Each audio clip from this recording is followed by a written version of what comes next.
I'm Anna. I'm Ben. We're AutoSave. Welcome to our channel. Today we're watching Made in Abyss, Season 2, Episode 8. Was it stew? Probably. It looked like stew. Was it Irimui? Probably. It looked like Irimui. You know, Waco last episode was so worried about, if everyone falls ill, then Irimui is going to be left all by herself. Well, she no longer has to worry about that. Irimui will always be a part of everyone who took part. You know? Unknowingly, though, too. I think the craziest part is that it was unknowing. Like, it was like, oh, these people are just, like, begging for any food or water. I'll take cure. anything.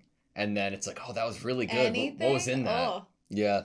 It's like a trick. Like, you wished for something, but then you didn't necessarily agree to what the consequences of it. We could be just pessimistic right now. Yeah, we're the messed up ones. We don't know if it hasn't been confirmed. I think that maybe Made in Abyss has brought out this cynical side of me, and I could be doing this story a disservice by thinking that they would do something as fucked up as eat Irimui. This is probably like a gotcha for the person that wrote this story. Like, you thought this would be messed up, but really you're the one that invented the messed up thing. Mm-hmm. Yeah, I could see that.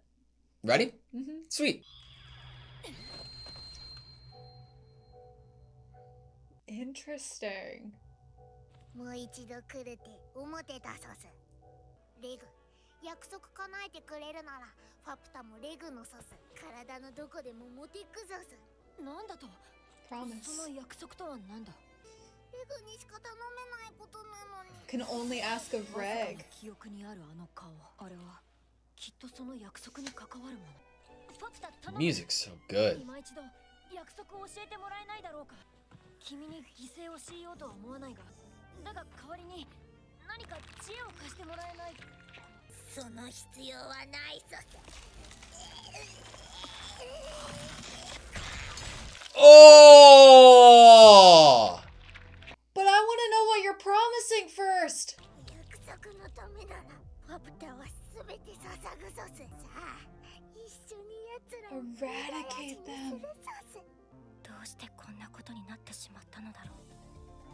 その答えはどこからも与えられない。私たちがここにいるのは私たち自身で選んだ結果だから。Yeah. 答えは私たちで見つけるしかない。みんなにも振る舞ったさ。たとえそれがどんな答えであろうと。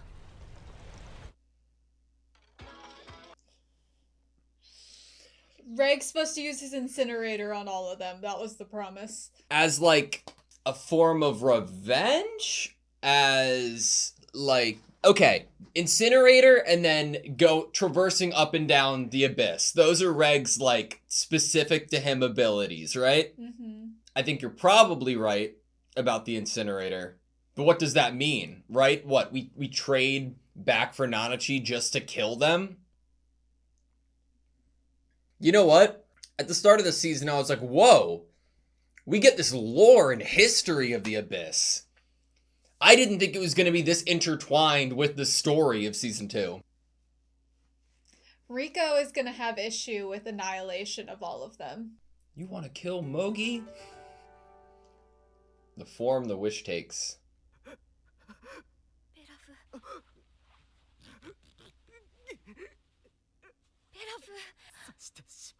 Suspicions?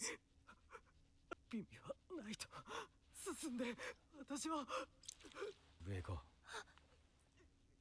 イルミユイのとこ行くけど来るかい？あの子日に日に大きくなってるんだ。 So she's still alive, but they... Are they eating the children? See, we were fucked up. Mom. イルミユイはすでに言葉を失っていた。それでもなお生まれてくる我が子を愛おしそうに愛おしそうに抱きしめていた。 What the fuck? Now they're taking the babies away from her. せめて生きてる間は。そうしたいんだけどね。君が寝てる時にどうしても足りなくて生きてるのも使ったんだ。 The living. So not all of them are. They have to be living. もうに鮮度なんじゃないかな。願いは Mm. 命に宿るものさ。 Wishes dwell within life. だよね。見てよ。 Oh my god.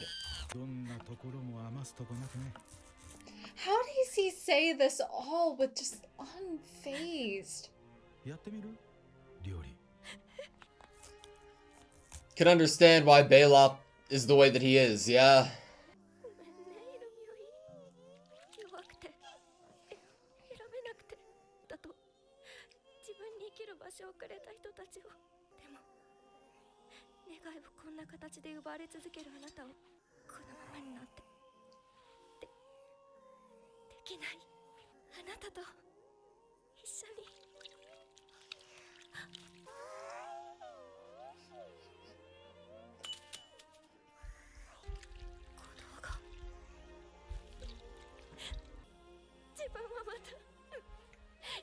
自分はまたあなたの願いを踏みにじろうと。一体どうすればいいの？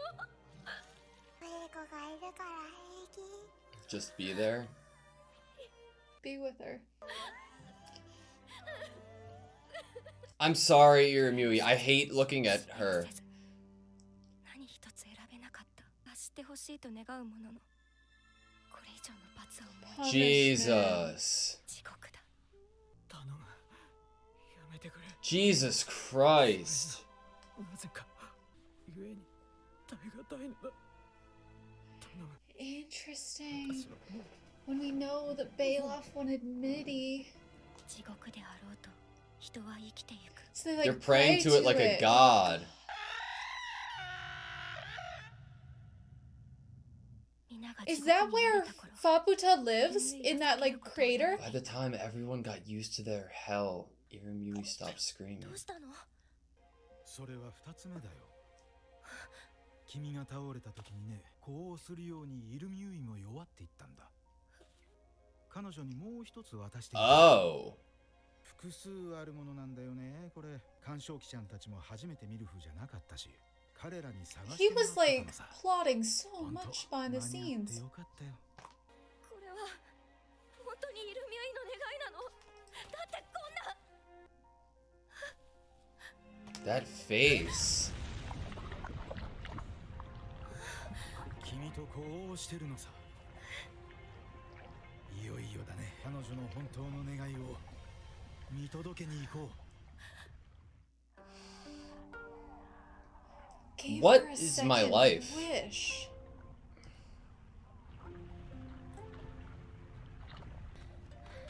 The home? The place that they're going to be living? This is the wildest pilgrimage.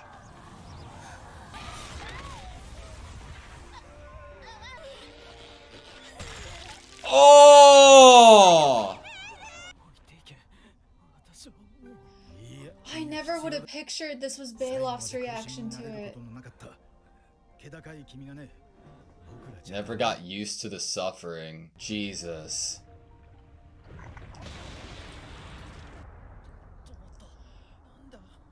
どうしたんですか？ 鑑賞記ちゃん、 Is she the ここ pillar? 何があるかわかる？ Very close to the center of the pit.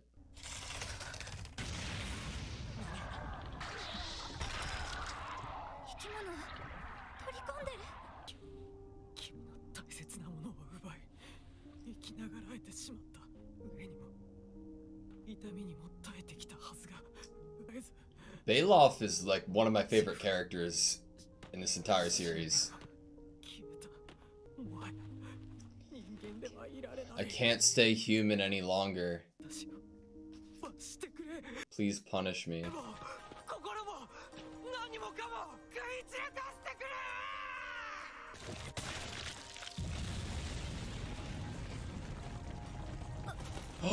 This is the entire village. That's what I just said. It's Yeah. the pillar.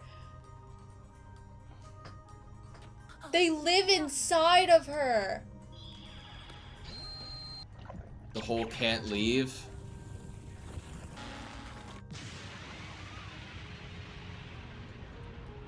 She brings forth their greatest desires. She gives them what they wish.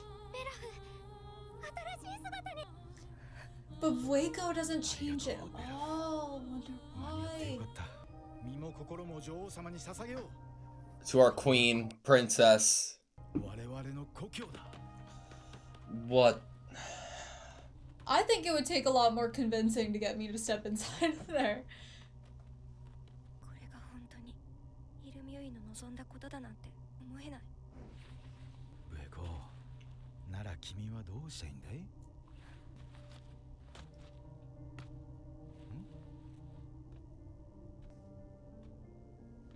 ？She put herself down there? もっと早くこうすべきだったの。君がいなくなってしまったらイルミュイの願いが叶わなくなっちゃうよ。そうなイルミュイ。きっと The scores. 弱って死んでしまう。それで私が死んだら予言が外れてしまうの。私だけの温かい闇。誰にも渡さない。水もどき少女。違う。あれはまさか自身にも溶卵を使って。君だけのイルミュイだ。何？どこ？イルミュイの頭の中だよ。そこならイルミュイと一番深くつながっていられるよ。干渉機も言ってたのに大人が使うのは適してないって。君が呪いの大穴ならここで祈るだけのものに何を与えるかな。我々はここに集められたんだ。君が持ってきた羅針盤、あれを見たときなぜかね、望郷を感じたんだ。故郷に捨てられた自分。 Homesick for a home you haven't gotten yet. 思う気持ちではないんだ。どんなに求めても得られなかったもの、儚く強い強い憧れなんだよ。So that's how Vueko knows what's going on, is because of her connection to Ryui. イルミュイだ。イルミュイの気持ちが直接伝わるとこで見守っていておくれ。Ah. ここは君だけのものさ。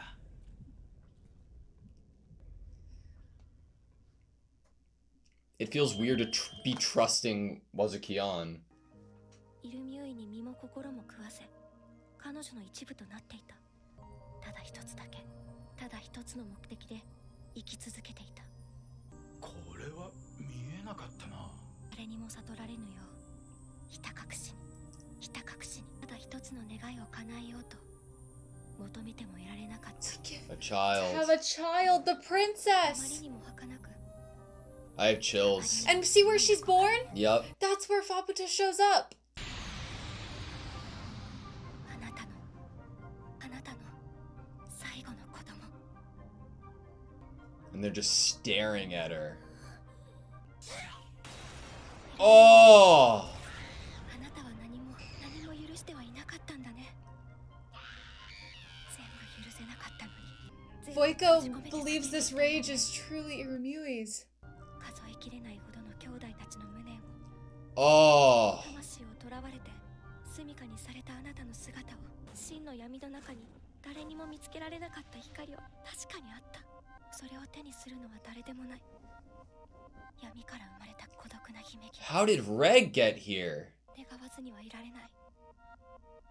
あなたが母から継いだ願いを叶えられるよう、いつかあなたの呪いが解けて、あなただけの願いを見つけて幸せな旅に出られるよう、か細い信号が教えている。 Is a promise a wish? イルミュイが名前すら呼べなかった。 Oh my god! 魂の形には Those are all of her, the souls of her children? 眠れなくても子守歌を歌うから。 She truly becomes like a mother. お母さんの代わりに上の妹のことが心配なんだね。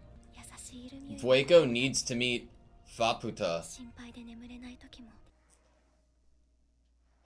Holy shit. に村を維持するだけの力は残ってはいなかった。3つの卵はパプタに受け継がれたから。 Oh! 想像以上の価値がイルミュイを生かしつつ、 Okay. ずっと方法を探してるみたいだけど。 Reg is her way in, because he can go in. ウエコさんから言って聞かせられないの。交顔も知らないおばあちゃんに冒険をやめろって言われてやめるやめないと、つまりそういうことなのよ。あなた自身は何をしようとしているの？ She asked for punishment. What does she want now? ただあの子のことを忘れたくないだけ。 Oh my god. Okay, that was Made in Abyss, Season 2, Episode 8. You know what's interesting? It's like, I know it's the truth, but in hearing information from Wazukion, the nature of his character and that, like, prophet energy around him, there's something subjective inside of me that doesn't want to believe what he is saying is the truth, even though it is. I have a lot of questions, but I was given a lot of answers, so I can't complain.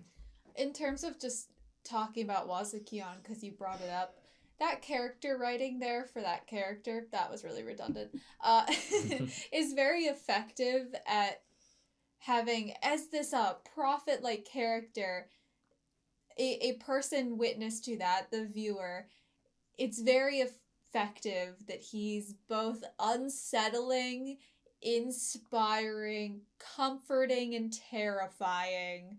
These very contradictory emotions that would come from if you met a Someone real like it. life person like that people called a prophet, that you both were in awe, like this person has transcended humanity in the way that they look with their eyes. Like the looks on Wazukion's face were unlike any of the other characters that were in this group, especially about Iramui and the babies. Like it was like his eyes were seeing something totally different than everyone else's. And that's both intriguing and what is this person seeing that I can't see, and possibly leading you in a little bit closer.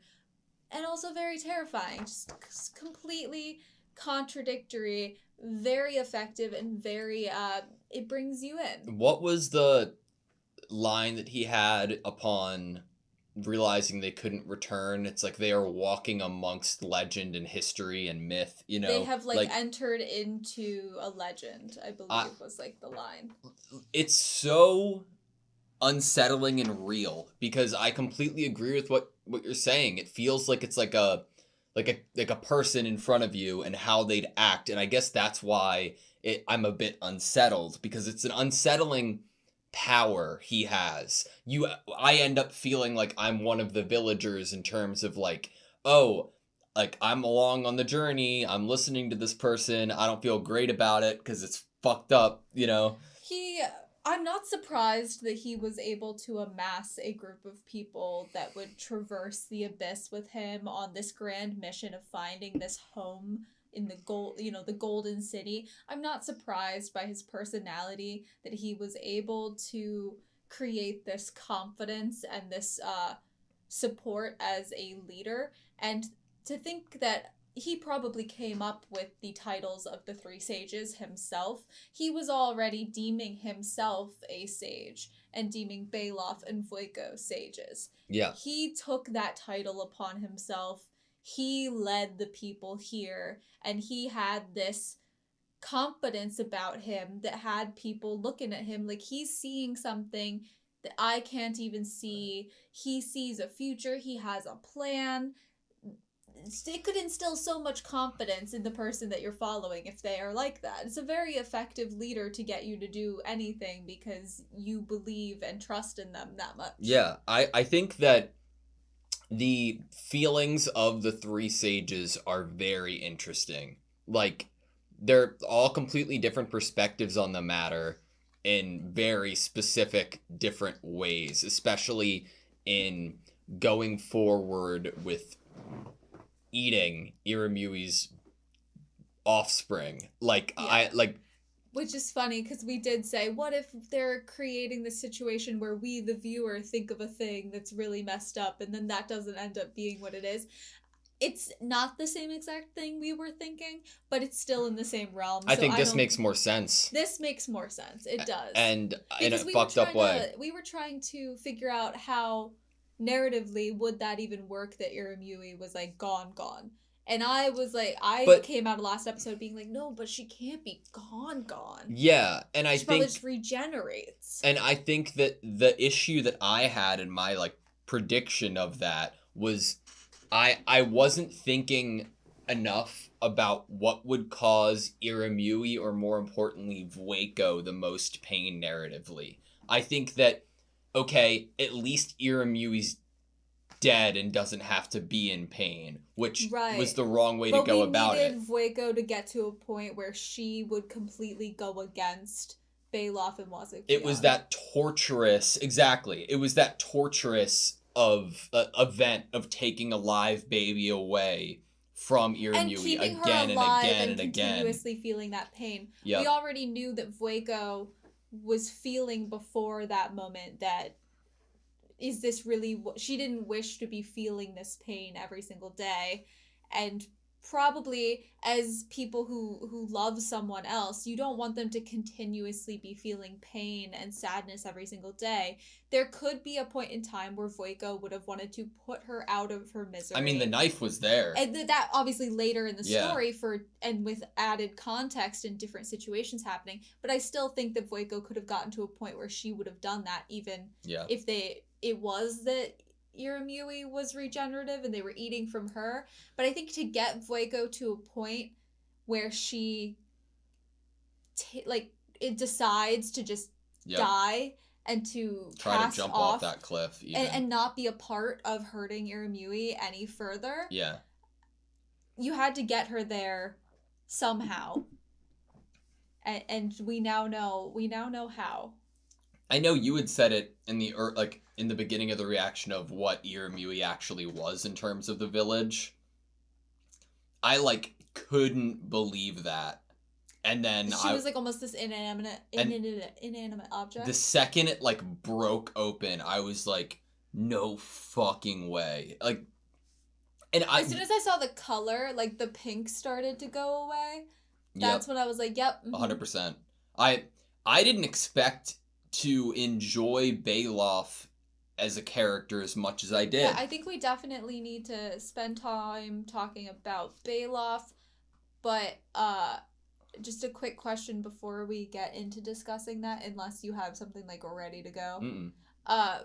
Did it ever occur to you last episode, in the same way that we didn't truly understand what it was that they were eating in the stew, that there was other cradles of desire that were going to be fed to Iramui and brought up I understood that they existed. I didn't think that there were going to be more brought into the situation. Much happened in the background. Yep. We wake up with Vueko, basically, after eating this stew. She finds out what was in it, and then she also finds out that not only is another cradle desire fed to Iramui, and Iramui looks completely different, some of the babies are alive and living.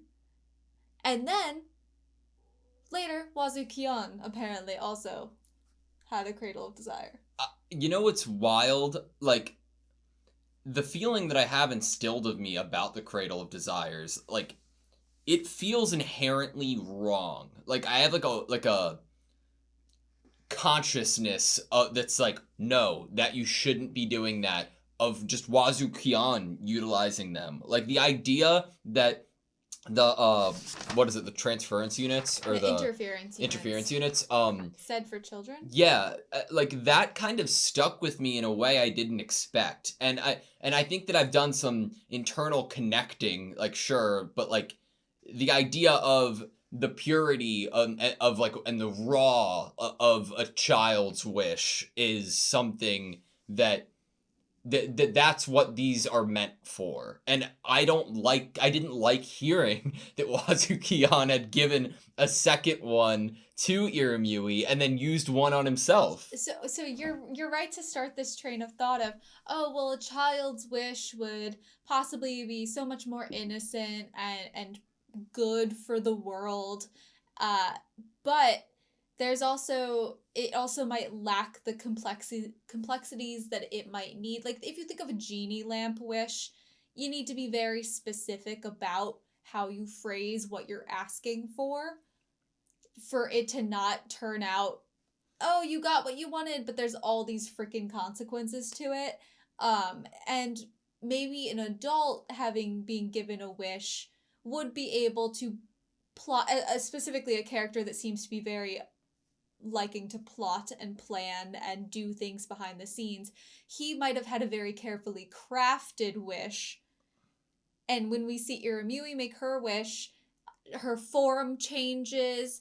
Her wish is very just like, maybe even broad, because it's not like, I want to be a mother to alive children. It's like, I want to give birth. Mm-hmm. And so there's room for these horrible things to be able to take place because the wish isn't very specific. That's why it feels weird and bad, though, because I think that, like, yes, the adult's wish can be more complex, but I think the more complexity and the more room for complexity that way, I think. Is like the more room for it to be malicious and poison. Which is why it's meant for children. Yeah. But that's why it's effective writing. It's good writing because I think both of us could easily see that it's not crazy that Wazukion himself tried ingesting or pushing a cradle of desire into his chest, and that we would not have been able to tell physically until that moment that was the case.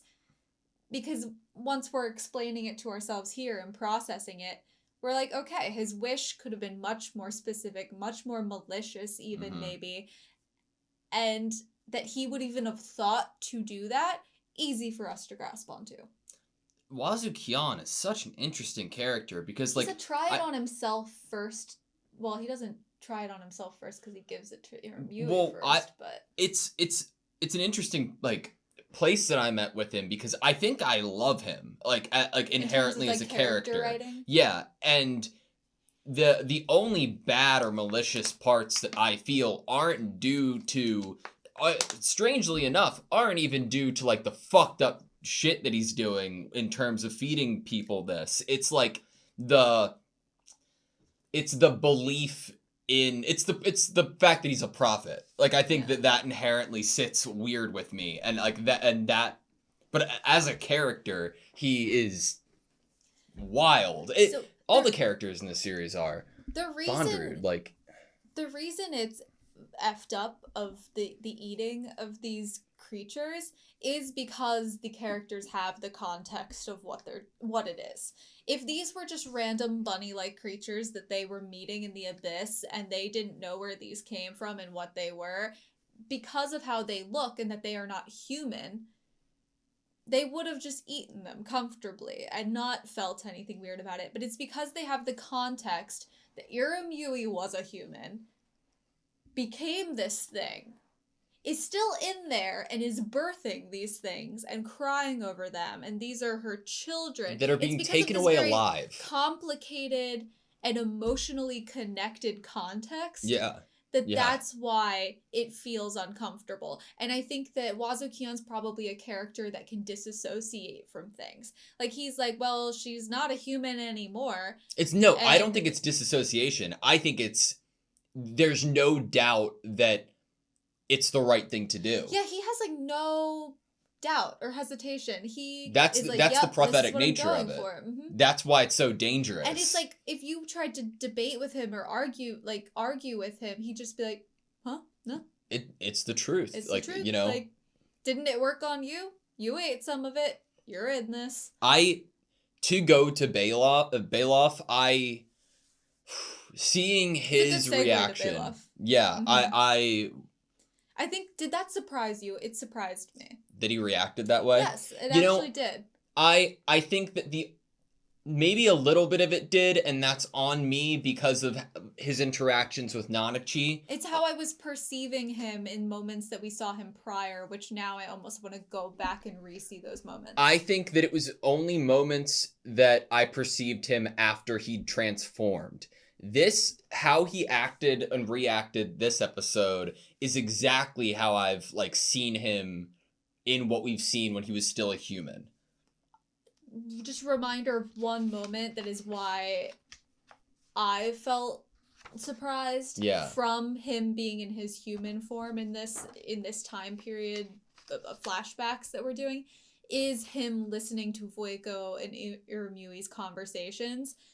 That immediately gave me this air of suspicion around him, of being like he might have been giving some of what they're talking about to Wazukion. He might have been, as like one of the sages, that it might have been his idea or something he would have thought of, or at least he was feeding information to Wazukion that Wazukion then took that information and came up with his prophecy from.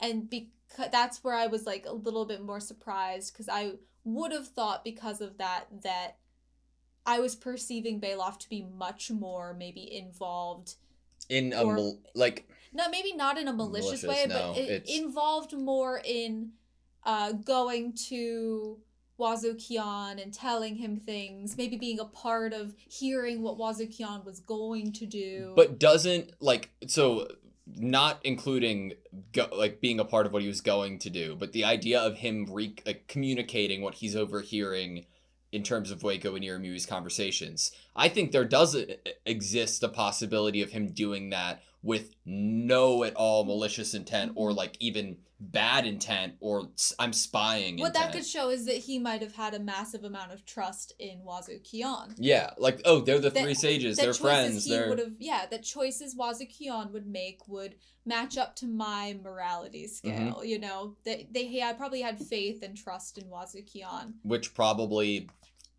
added fuel to the fire of him reacting the way that he did, which I was like, yeah, yep.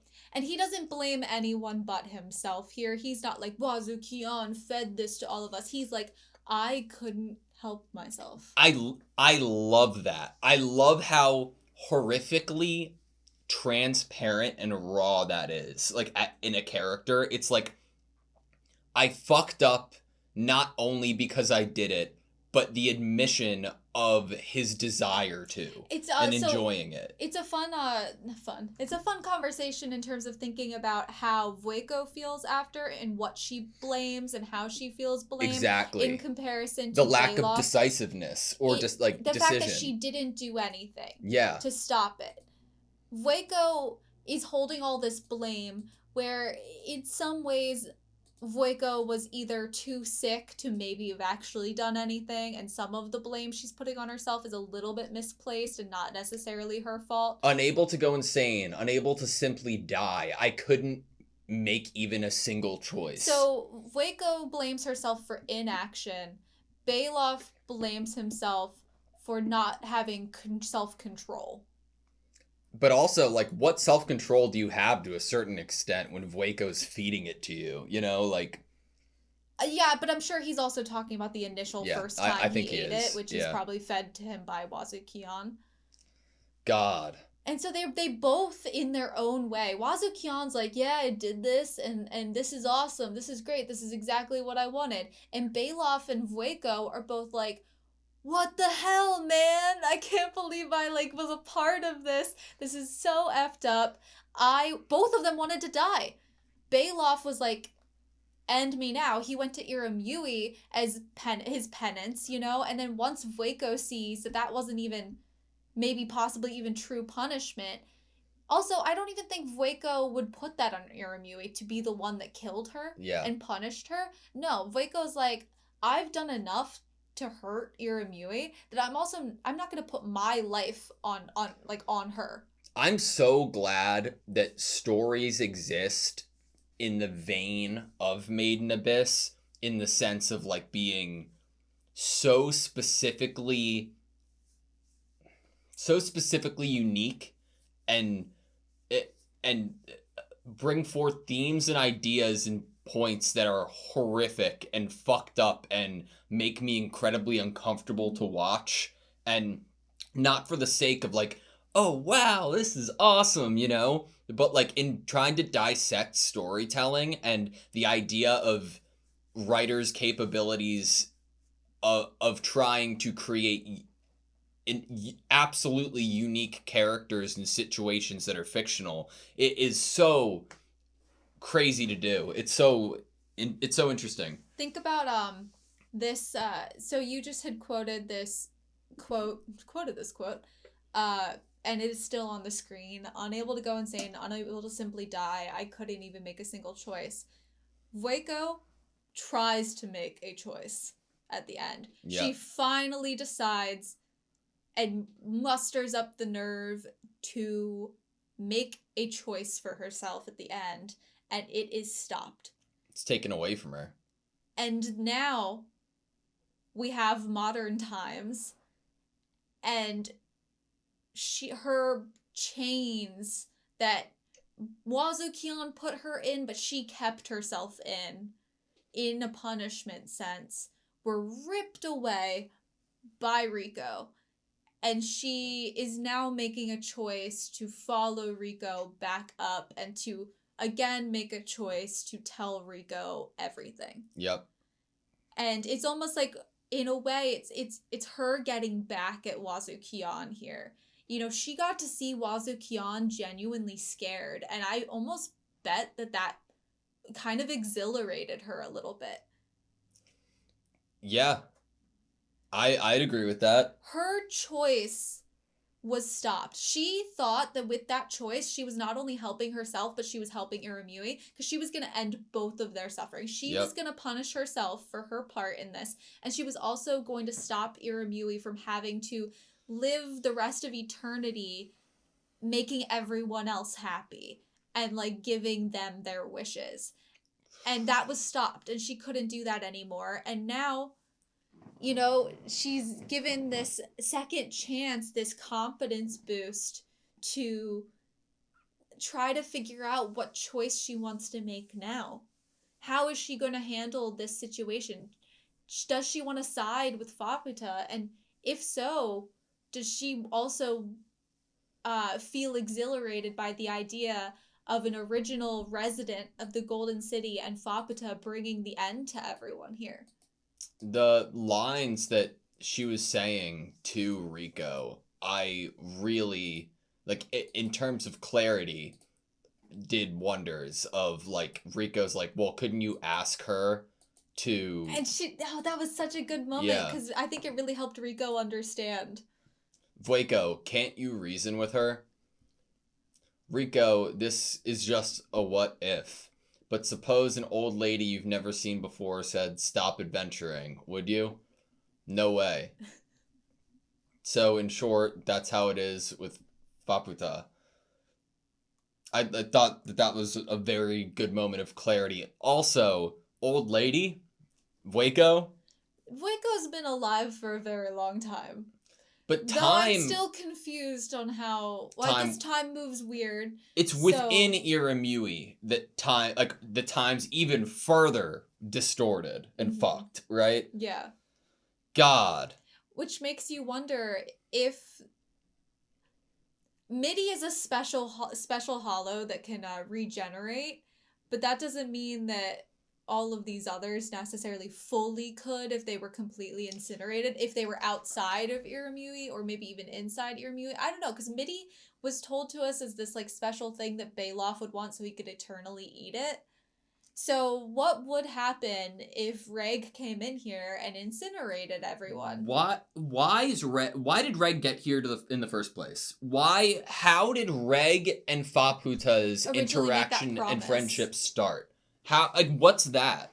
Like, obviously, I know, like, time works differently here, so a Reg before losing memories could have stumbled upon this. I don't know why he would have wanted to go in, but he, I assumingly did, and then went in to see Faputa. They were friends. Mm-hmm. The more we learn about this village, the more I'm like, it makes complete sense that we haven't met Liza here. Yeah. Because I could never in a million years see Liza wanting to live here.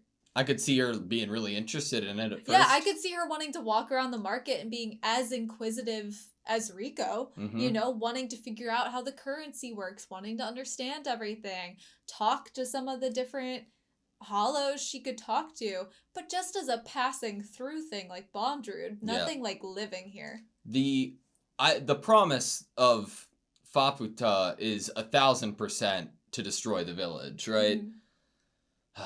To free her mother and all of the souls of her siblings. I could see it happening because Midi happened. You know? You could see what happening. The village being destroyed. Because Midi was destroyed. Mm-hmm. And it would, like, Nanachi asking for that, I could see being somehow a slight parallel to Faputa asking for this. You know, if Reg knew reasons and knew everything that Rico knew. I feel like there's a lot of characters that are currently in this story at the moment that I think could agree if they knew everything. I think Bailoff is a possible interesting character direction to go to of like, how would that character feel if presented with let's end this all right now and truly punish ourselves by giving Faputa the revenge that she wants. How would Bailoff react because now we've seen Bailoff's past? Did he feel... What happened to him when he was transformed? He became exactly what he would have wished for. So then, is there this respect and love toward this mother, toward this Irumyuui, that has given you this forgiveness? Is he feeling settled in that and like he has been forgiven and therefore is living to his true desires now? Or is there a possibility that you could touch the core inside of him that was still... They could still remember his past, and he might choose to feel or do a certain thing in regards to possibly helping Faputa's cause or supporting Faputa's cause. It's a good point. I don't know. I think that it's an interesting path it could go down, but it would have to, again, obviously involve Bailoff being like reintroduced specifically, like in which is the Nanachi is a great you know, through line there. We have Faputa's ear. So that was one of the most gruesome things I've ever had to sit through. I really find it just of note to mention and say she rips off the ear before reiterating what the promise is. Like, Reg's like, can you just at least tell me what I promised? Yep. And Faputa's like, here, I already ripped off my ear. That's like, you're like forcing someone to agree to a promise at that point because they already ripped off their ear, you know? Like, but I know she obviously was not thinking like that. It was more like I'm showing you my resolve and my dedication to this promise and how much I want it. A couple of things that I want to talk about as well. One of the most torturous things that that was very, very minimal in this episode was the person being taken by the bird things and then flown up while the curse hit them. Mm-hmm. I was like, that is the worst way to go, other than everything that happened within Bondrud's lair, which is kind of the same thing. And then what do we see with Irumyuui is that not only that those birds are being taken from the air so they can't pick up any of the people, but also to use as like nourishment. The fact that Faputa inherited somewhat not only the 3 eggs, which need to be plot points and touched on, but the feelings of the siblings. Jesus Christ. I don't know, man. How do you think the eggs are going to be involved? She has all 3. She's the embodiment of value. She has all 3. I honestly... Can she make wishes? Was Reg one of her wishes? I don't know. Honestly, we have lots of questions, and I'm sure maybe next episode we'll maybe get 0.5 answered. You know what's sad? Maybe we'll get more questions. What's sad? I'm assuming that there's only going to be 12 episodes this season, and next episode's episode 9. Ooh, and we're I getting think close. I'm pretty certain that there are no more seasons of Made in Abyss after this out right now. And the thought of it coming to like a point where I don't have any more to watch is very saddening. I don't even want to imagine that that's true. Yeah. I think it would feel similar to Attack on Titan once we had no more to watch, but in a more fucked up way, because we were lucky enough to catch up to like most of the secrets. Yeah, you know. Yeah, we got answers. A lot of the answers. Where in the nature of Made in Abyss, we're nowhere close. No, there's still a lot to. I mean, I doubt Liza's gonna come in, except maybe in like a cliffhanger at the end of this season. I don't even think then. Just a mention. I don't even mean like come in as a character, just like a breadcrumb. What's it called when you're trying to like have someone focus in on a certain redirect your attention. Yeah. Just to have Riko redirected to her goal. Yep. And what she desires by the end of the season. Any chance that Faputa comes with us?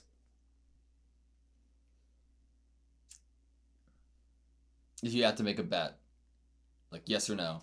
If I was to make a bet, I'm gonna say no. Okay. Because if I were to theorize anything, it'd be something along the lines of Vueko survives and is like a mother-like character to Faputa, and they live together. Because that's what Iramui would have wanted, because Iramui viewed Vueko like as a mother. Gotcha. And so if Faputa is going to survive and live, then Iramui's wish would be that that child was cared for, and that the person that she loved cared for them would probably make her exceedingly happy. That's fair. All right. That's all I have you. Yep. Thank you guys so much for watching this video. Please like, comment, and subscribe, and we hope to see you next time.